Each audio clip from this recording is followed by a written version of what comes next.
suspects may be evidence related to the crime. I feel like this could have been handled better without the physical contact. As you already know, Scott Chapman, the detective that spoke to Brett on Tracy's phone, is the same officer that interrogated Stephen McDaniel in that very same room about the murder of Lauren Giddings. And as you may remember, he too was quite handsy with the suspect. Tell me, bud. Yes, you did, Stephen. Your hands with the body, quit lying. We want you to tell it so that way people will understand you're not a monster. Things just, you got out of control. I'm by no means insinuating that these detectives battered Stephen and Brett, but touching a suspect during an interrogation is a risky move that a defending attorney may argue is a mild assault that placed his client under duress. If duress in an interrogation can be proven in court, a confession may be rendered void. How'd that happen? Mm-hmm. You don't know how you got scratched? Is it this big long one? Yeah. Well, that was me and a dude named Lee wrestling that work when I worked at 5 Star. How long ago was that? About two weeks ago. Okay. 2 weeks ago. The big pink one? Yeah. Yeah, that's a dude named Lee scratching. I already did. You said you left the dealership when? About 2 weeks ago. 2 weeks ago. 2 or 3 weeks ago. Alright, your relationship with Tracy. How was that relationship? Pretty good. What you mean? I mean, are you guys in a relationship? A lot of people ask me that now. Why would Tracy say you're lying? It's okay. I mean, you're okay. You're, I know that, look, I know that, all right, you don't want your best friend to know that you're banging your mom. That is, you know, your best friend's mom, all right? No, it's not that I don't want no one to know I'm in a relationship. I just try to keep the word relationship out of it because I don't like that. I don't like having a girlfriend. All right, so you're just having sex with her. Okay. Would you cry? Yeah. Okay. Because she said that. Tracy's been out here today, all day today. Mm-hmm. Tracy said a lot of things. There's a lot of things that I know. All right. Now, before I go any further, everything that I've just talked to you about and spoke to you about, you're telling the truth. Swear on my mother. You swear on your mother. So I put my hand on my Bible. We're almost 15 minutes into this interview, and there's been no mention of Gil Spencer's murder from either side of the table. Brett Kelly not only swears he's telling the truth, but he just swore on his mother and offered to do so on a Bible as well. He clearly believes this makes him look innocent, but he hasn't even been accused or questioned about the crime yet. The crime hasn't even been brought up in the conversation. This makes Brett's willingness to swear seem unnecessarily desperate. After all, what's he so desperate about? There's no way that Brett doesn't know that his girlfriend's coworker, Gail, was murdered. He also knows his girlfriend was just in that very same room being questioned. At what point in this interview, as an innocent person, would you have raised concern for yourself? For example, fairly early on, you'd likely come out with a question like, am I being accused of a crime here? Or, wait a minute, you guys don't think I killed that lady Tracy lives with, do you? Questions like these would be understandable given the circumstance. And only afterwards would swearing you had nothing to do with the crime make a lot more sense. But Brett is completely avoiding the elephant in the room. And that's odd, to say the least. That's bad. That's my honest opinion, and I'm gonna stick to that. Okay. Oh, damn. All right. Well, let me show you something. Friend Carl, you don't want to stay here for a minute, do you? Okay. I'll be right back. Don't go anywhere, Graham. All right. The two were left in the interrogation room for a few minutes, during which time the only words uttered come from Brett as he applies saliva to his fresh arm tattoo while stating, I'm just keeping it moist. When the other detective returns, the pressure in the interview is significantly ramped up as Brett's alibi, the one he just swore over his mother on, is completely picked apart. Where was Tracy at Thursday? Did she go to work or she at home with y'all? She did go to work Thursday? Now, what I wanted to show you here, kiddo, is you stayed at home Thursday, right? All day Thursday. What is that right there? Passport? A passport. What does that say we're stamped at? October the 4th, 2012. Okay. You couldn't have got your passport and stamped on October the 4th, 2012 if you were running the corners all day Thursday and all night Thursday.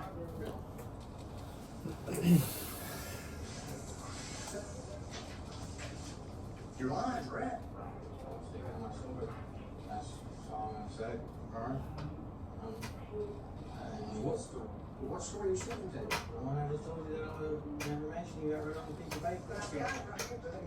After a few more moments of investigative fishing, the detectives finally put it straight to Brett and asked him about the murder of Gail Spencer. How much money do you have in your account? Yeah. You don't have any money in your account? Yeah. Okay.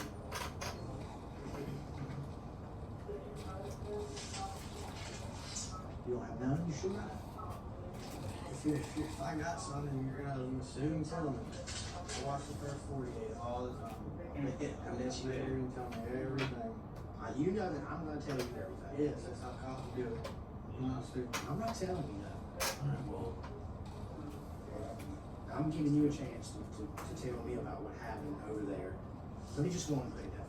I'm giving you a chance to tell me about what happened over at Sessonville Road with the elderly woman. That died. Okay? Okay? So, you wanna go and tell me about it? No? no, I don't know anything. I'm looking you dead in your eyes. I don't care what y'all say. If I want to go down looking like a monster, Fingerprints, you got it. fibers, everything, okay? Alright, I just left the autopsy today. I could see it. Look, Brett. The cops say that they can see in my eyes. Just because I got a weird look in my eyes don't mean I Your heart dropped when I brought it up, son. I know you're lying. I know you were there. Now you got evidence. Yes, we've got evidence. Once I see it, then that's it. Oh, okay. Okay. All right. Once I see my fingerprints put on something, a fingerprint so-called that's mine that was supposedly whatever you found. So, the way you are now, that's the way you want to stay, right? You don't look like someone that don't give a shit. Do you not care? Look, this is You don't care. Tell me about what? Tell me. You don't care about the type of this woman that's 58 years old. She's dead. I'm sorry that happened. You don't care? I didn't have nothing to do with it. I'm sorry. I did not kill the lady. I don't know anything. Did I say you killed the Well, lady? you said the lady ended up dead. Why would I be here?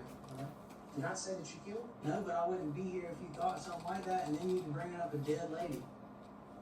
I'm not dumb. Maybe you were there. Maybe I was there, maybe I did it, maybe I did not. I don't know. But I'm sure you're gonna tell me, because cops are gonna get whatever they want. Okay. Let it happen. I appreciate you having that much faith in us, then, Brett. I appreciate I do.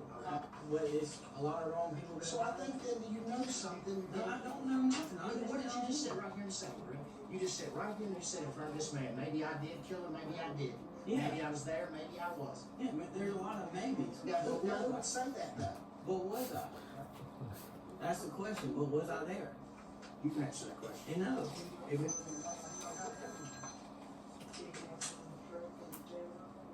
Are you saying you were not there? no, I was not there at that house. You were not there at that house. No.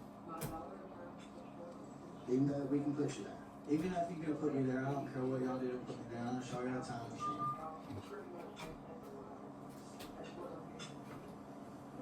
He's a tough guy. Yeah. Were you that tough with the lady? Do you know what her name was? Do you know what her name was? Look at me, Brad. Do you know what her name was? What was it? Her name was Gail Spencer. She was 58 years old. She had 2 grandbabies. Small. She had a son that loved her. She had a sister that loved her. Okay? And she loved her job. She had neighbors that loved her. Okay? Her name was Gail. Okay, my name's Brett, and I didn't have anything to do involved with myself with that lady. You were there. I know you were. I bet everybody that you got here supposedly. Did she scratch you, Brett? She scratched you, didn't she? No. Alright, if she scratched me, as smart as I am, you can pull supposedly the DNA off of her fingernails of my skin if she did supposedly scratch me. And yeah. And let me guess, you got it. We can. Don't worry about that. Oh, you can get it because I got like 100 people that says they seen the blood come off my face of this big pink scratch of my work of me wrestling somebody. So you can do whatever you want with that. And what'd you say that guy's name was? Lemmy. Lemmy? You got his phone number? I don't know his phone number. Okay. Brett sticks to his story as the detectives continue to press about the alleged wrestling match and the origins of the scratch on Brett's face for a few more minutes before recentering the questioning around what they claim Tracy Jones told them. The Tracy's already been told us. What's she saying? I'm not telling you that. Then why are you gonna tell me that and not even tell me? That's like blue balls. This is a game, Brett. I know it's not real life. Yeah, it's real life. Now look, I don't know if it was an accident or not, but I need you to tell me if it was. Maybe you didn't mean for the lady to die, and she did. I think she scratched my face Why do you think it'd be an accident if you think the old lady scratched my face? It's clear what the detective means by accident. They're insinuating that even though they believe Brett is culpable in the murder of Gail Spencer, her death may not have been intended. This move has the Reed technique written all over it. They're trying to lead Brett into admitting some form of responsibility for the crime without admitting to malice. And as we know, malice simply means intended. Crimes convicted without malice can equate to lesser sentences. In reality, any admission of Brett's involvement in this crime is a huge step forward for detectives because the evidence has likely already shown whether or not the murder was intended. But Brett is sticking to his guns. You said it maybe be an accident or something. Maybe it was an accident. Right. You're telling me I'm gonna find the case out here. There's like no emotion with you whatsoever. It's like just, is that true? I don't know. You don't know if you're angry or not? Got a heart like everybody else does. You're not showing it. Well, it's beating. That's not all it's doing is beating. The detectives continue questioning Brett, asking if he's ever been on the road where Gail's house is. He answers no, and continues to deny any connection to the murder. After a few moments, the detectives turn the focus to Brett's sister. He has 3 sisters. Notice when they ask him what his sister's name is, he doesn't ask which one. He immediately answers with Courtney. This will be relevant later. Where's your sister's name? Courtney. The last name Kelly also. I got 2 other left. When was the last time you heard were together? She stayed at my house. Stayed at Tracy's house, I should say that.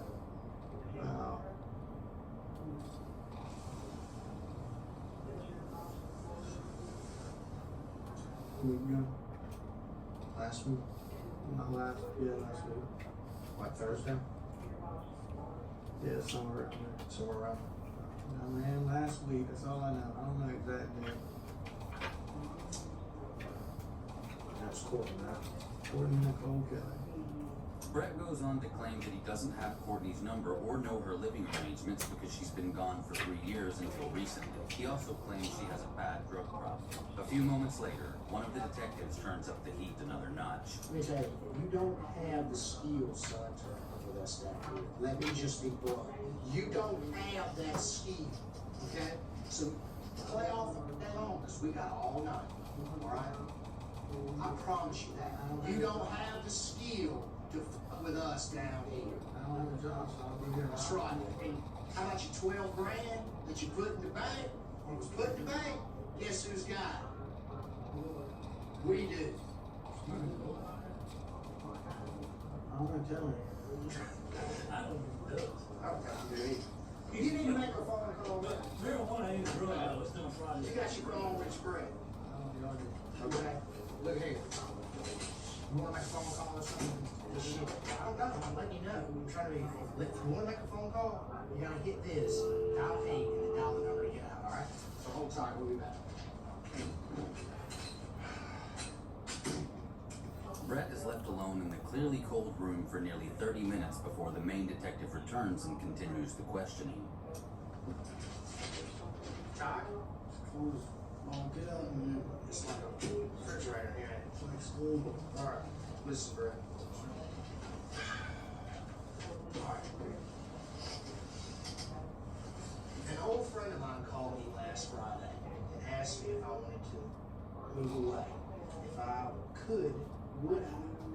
I told him that would be cool, but I don't have the money for it.